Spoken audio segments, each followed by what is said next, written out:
Hello, hello. Happy Sunday, everyone. Thank you for joining me. Okay, so I'm getting a lot of comments. People are really getting excited about the Mueller report. The first thing that I want to talk about today, it's Sunday. I'm still in my bathrobe. I figure, what the heck, it's Sunday. People will forgive me. I got my morning coffee. I have a bunch of stuff I want to do today, so I decided to just shoot this video now before my day gets started. But boy, I had some really interesting meditations last night. For those people who are just tuning in, I do a heart-centered meditation nightly, and I ask Spirit's permission to bring certain people into the meditation.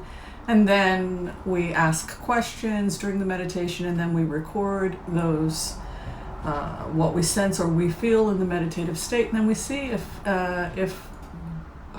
what we feel or sense is accurate. Sometimes it's accurate, sometimes it isn't. And so we go back, we review, we also do some tarot card reading, and we try to learn how meditation can be used effectively as a tool for mediation, conflict resolution, to open our hearts to others, even those that we don't necessarily always agree with.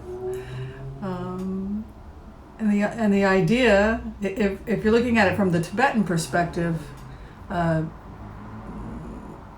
idea was that if you held your enemy in your heart and put yourself in your enemy's shoes with these types of meditations, then you would begin to feel love and empathy for them, and the risk of war is diminished.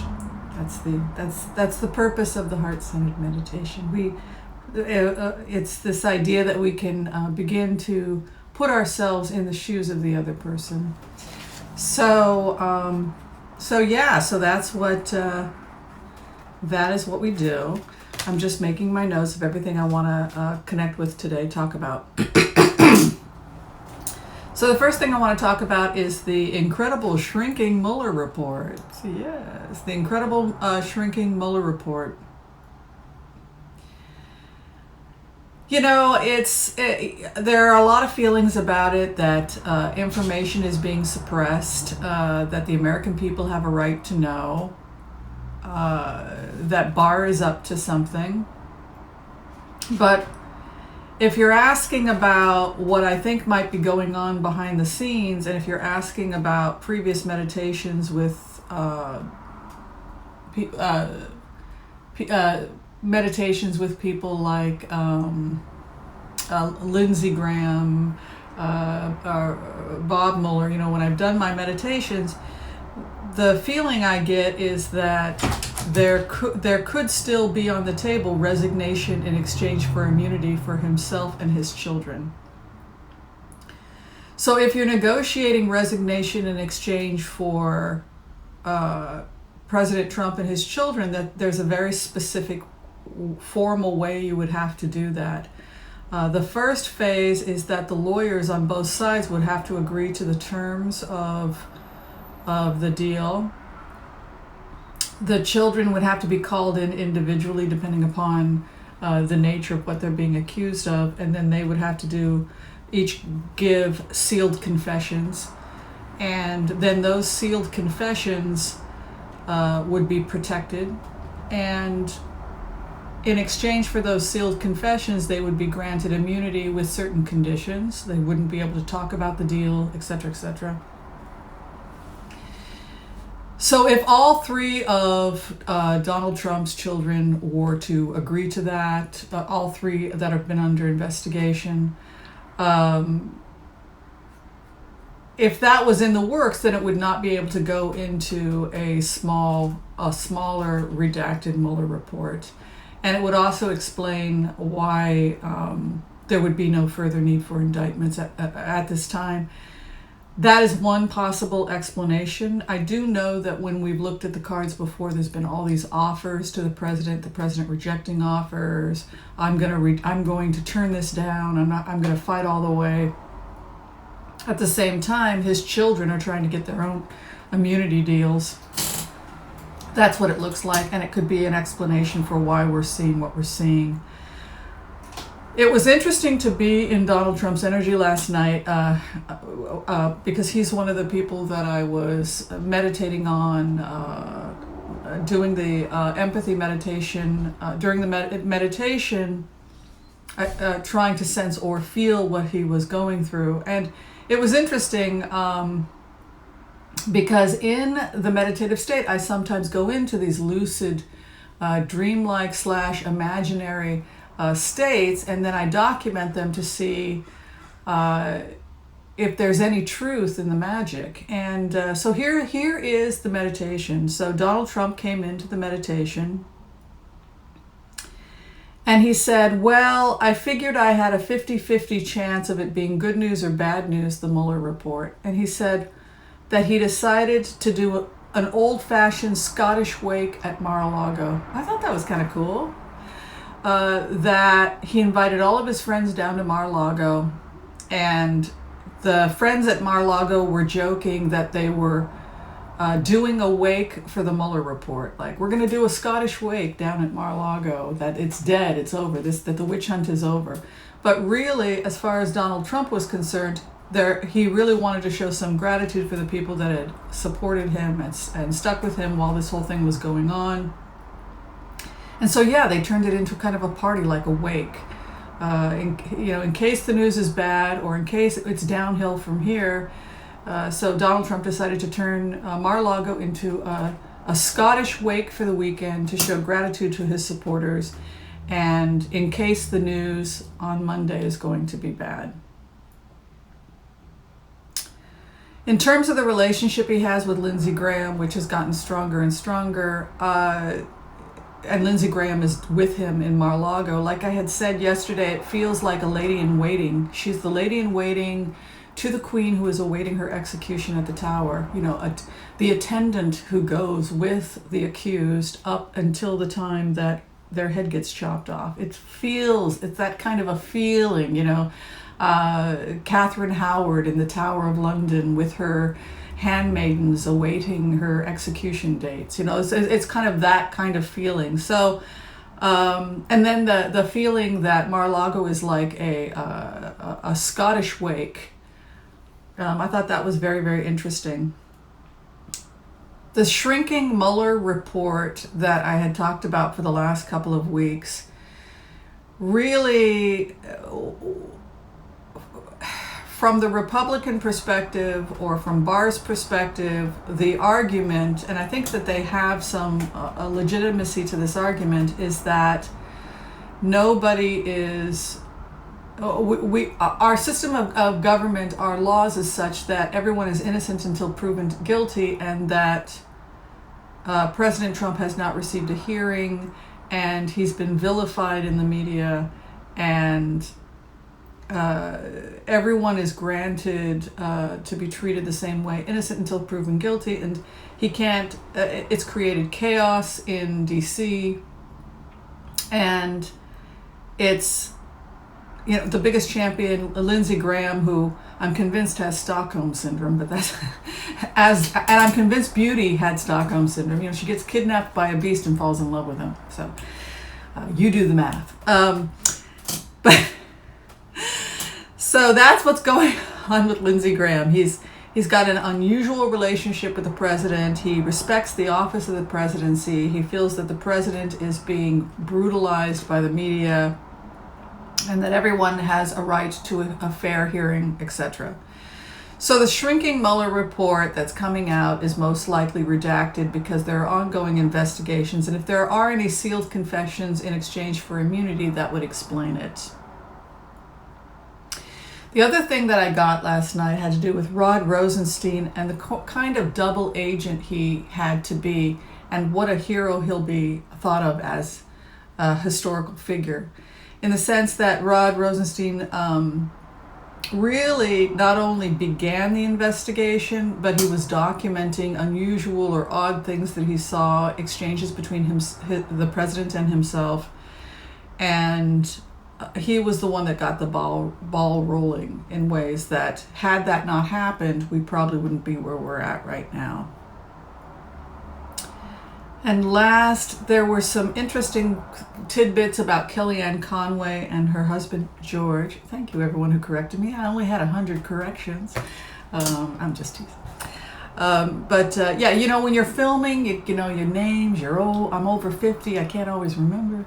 So George and Kellyanne Conway, I really feel like they have a pretty magical connection. He pulled the Six of Cups with her. Like, this guy really loves his wife, but for whatever reason, he felt like he was sticking up for his wife, who comes home crying every night. And they have an intimate relationship, so he sees a side of her that's very intimate. And I think that in his own way, he felt that this was helping her, because there's only one person that gets to hear the truth, and that's her husband, right?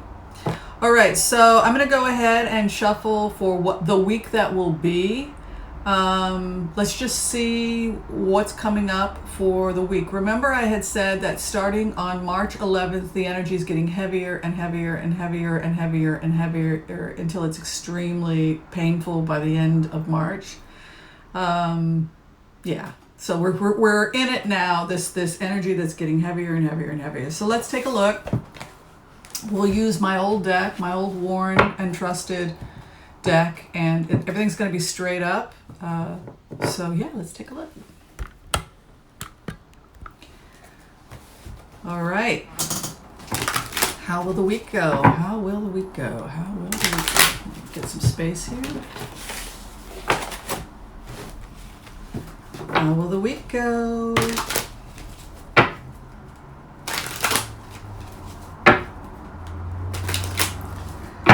What will be with the week?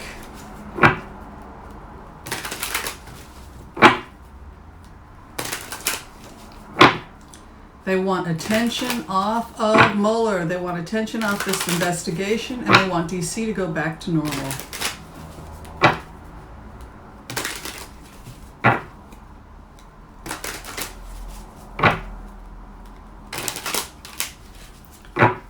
What will the week be?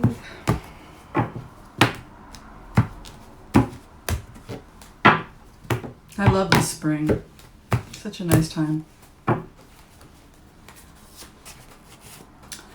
How the money was harvested. The King of Cups. I think that might be Bar.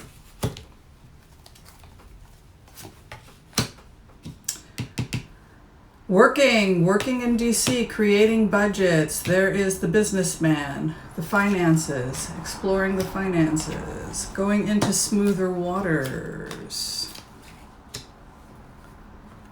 Old bonds or old connections, old contracts in a state of confusion, action, reaction.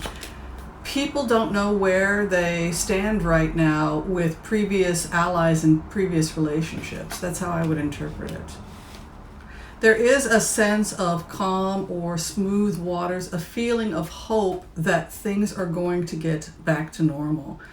That is what I really feel every time I go into this energy, a feeling like, you know what, we need to get DC back to normal. DC needs to be up and working again. Yeah, it's all about making money, harvesting money, getting the budget going, business back as usual. You see, they want business back and back to usual, back to normal, profits, productivity. That the chaos of the Mueller report has shut things down in DC, and nobody can get their work done. Ace of Swords coming in the 8th house, so someone attached to this story feels that there's victory, or feels that there's a success. Hopes and fears, the Queen of Cups, confusion, strength. The nation is coming into a period of strength. If you're talking about our collective consciousness, things are from this will come smoother waters, will come more productivity, and it's a healthier position for everybody. If you're looking at it as a collective, it's a good card reading. The Tower is right over us yesterday, if you remember my reading, and I know Linda G also got a tower. So we're in it. We're in the tower now. But from this chaos, I think things are going to get a lot better, a lot smoother, a lot more productivity. And there will be a sense that we can begin to move on, or to organize, or to come out of this experience. There's just a feeling that things have become organized now, that things are coming into play, and that the chaos is diminishing. Like there's a diminishing of the chaos. All right, so that's interesting. So I did a meditation also last night on William Barr, and today is Sunday, and it is Lent. I believe he's Catholic. I believe he and Bob Mueller attend the same church. So theoretically, they would both be taking communion today at the same church. So if he has time to go to church today, because he's trying to get the Mueller report ready, it feels to me, when I meditate on that and meditate on the values of the people that are involved in this investigation, that there is a feeling that the public does not have the right to know. If it's a sealed indictment, if deals were made under the... Look, eventually everyone's going to find out about it anyway. But there's a feeling that as long as it does not compromise any ongoing investigations, that's what we're going to know about. And that would explain why William Barr is creating such a small, redacted report. And it's probably going to only emphasize those things that are the completed parts of the investigation. So I guess we're back to Hope Hicks and the meeting at Trump Tower, and that's probably going to be a huge part of the investigation. That and the fact that Cohen worked with with Mueller to speak before he was speaking before the Senate, Congress and Senate both. It leads me to suspect that what people have been allowed to talk about in Congress people should be able to put the pieces together and understand that it's because they've gotten permission from the special counsel to do so. So who is cooperating? Michael Cohen's cooperating and Hope Hicks is cooperating. So that should tell us what the scope of the published, redacted, small, abbreviated Mueller report that's coming out is going to be. All right. So that is where my intuition is taking me. So let's see though what happens. But it just seems the most logical conclusion based on what's going on in the press and based on what the cards are saying. But we shall see. There's this feeling also of, I think it's very likely that the president's children are going to agree to this deal, and that the president's going to have to resign. And I think on some level he knows that this is the beginning of the end. And it would explain why it's quiet, and it would explain why Mueller doesn't feel the need for any more indictments. If he's got an agreement for sealed confessions of certain people, it's not going to protect him from SDNY, though, unfortunately. All right. Thanks for watching, everybody. Happy Sunday to you all. Thank you, everyone, for the birthday wishes. It was a wonderful birthday, and amazing that the Mueller report came out on my birthday. I think Bill Barr will be completed with his redactions, etc., by 4 p.m. today. For people who want to get an exact time. 4 p.m. today, the redactions, etc., will be completed. So probably it will make its way to the press, Congress, early tomorrow morning, very early tomorrow morning. By Monday, we should be able to take a look at it. But he will be completed by 4 p.m. today. That's my energetic hit on it. Let's see how accurate I got. All right, thanks for watching. Bye.